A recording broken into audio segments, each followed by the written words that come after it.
You are traveling at 200 miles per hour on a train. That's a very high speed. But here you are relaxed, scrolling through your phone, or even reading a book. You trust that the train will stop exactly where it should. You trust that two trains will never be on the same track at the same time. You trust that there won't be a collision. You trust so much. But that trust rests on something invisible. Guess what? It is called signaling software. You are trusting the software, which is the invisible instruction that governs every movement of that train. And that software is written by humans like you. Systems that can make mistakes and introduce what is called bugs. Now, if your social media app fails to load because of a software bug, it's annoying, right? But you simply refresh it and move on. But if railway control software fails, people can die. It is a safety critical system. So now, here's the real question. How do we build software with no mistake, with no room for failure? Well, you might think the answer is simple. Just test it. In my field, safety critical system, we do not just test the system, we prove it. And this is called formal verification. Now, testing is just like checking for thousands of journeys for failure. If nothing goes wrong, it feels reassuring, but it guarantees nothing about the next journey because the failure could be hidden in the next journey. So instead, formal verification proves that a failure or collision is logically impossible. It is not just about possibility, it guarantees it. So I do this by translating software into logic. I express software requirements as mathematical property. It is just like saying, if the traffic light is green, then the junction must be clear. Once I know that the junction is not clear, I can simply conclude that the traffic light must not be green. That is simply logic. So for modern trains, aircraft, and autonomous cars, every movement is guaranteed by mathematical guarantees.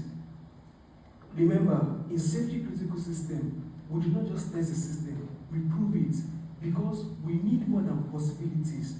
We need a guarantee that the system cannot fail. And formal verification, grounded in mathematics, provides that guarantee.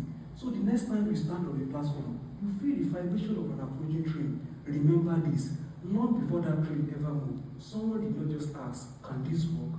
But can this ever fail? And somewhere in the lines of logics and mathematics that you will never see, the question gets answered. Thank you.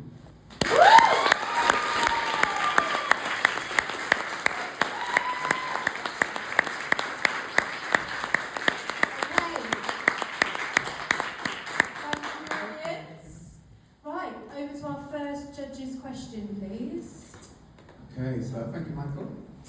So I like at the intro you mentioned about trust, and it just made me think about, I'm not really thinking about any of these things, but there is this element of trust. But within science communication in general, there is this big thing about trust in scientists and engineers, for example.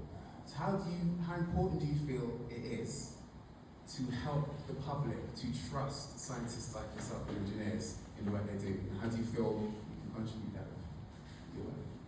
Yeah, I think basically this example like what we do here, like this communication, trying to explain to the world what's actually like what we are doing. It's not just a mystical thing. It is something that at least people can relate to it. And yeah, like there are other things that people do to try to make those things safe.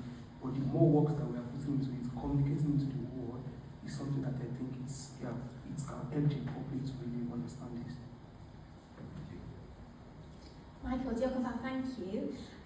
This is your research area, so I'm interested, can we ever say that something's 100% guaranteed to be safe, or is there a certain amount of error that we would accept?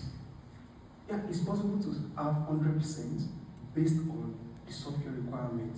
So like we are only proving that something is safe based on a legal basis that we have. So if you have a requirement that the system should not allow, like on the track, there should not be two trains on the same track. If you have that requirement very stated properly, formally, we call it formal terms, then we can have a system where we build to ensure that our system actually meets that requirement.